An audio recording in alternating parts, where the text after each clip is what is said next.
有一间真出名的饼店美在山丘，有民众也出来讲，伊看到业者用山丘车咧载货，甚至佫驶去路面，而且有人客买因的月饼，发现内底竟然生菇。即卖业者是赶紧停产，因为卫生局嘛讲会去稽查。办卡长乐路未少游客拢是为笑头这个往来所来的。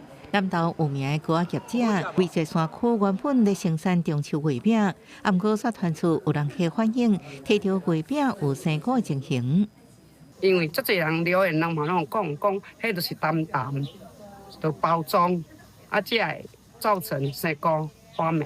我感安尼好啊，伊就闹人反映，就卖卖啊，佫电迄落啊，系啊。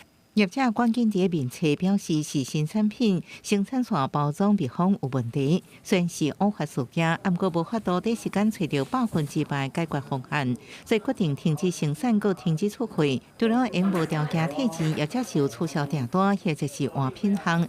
毋过南投县卫生局也要追查，是毋是还有其他原因？维洛山丘它是委托另外一家公司代工，那产品的制成没有问题，可是你并没有完全封口啊，没有封实。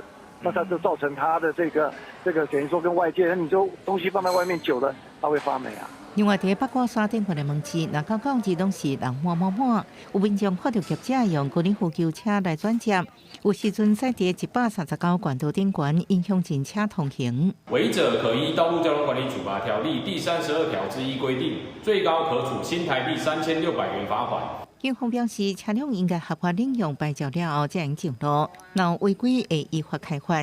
业者透过声明表示，高尔夫球车敢若伫门市甲三合院的范围来转接，附近有开上道路，为避免误解，目前已经暂停使用。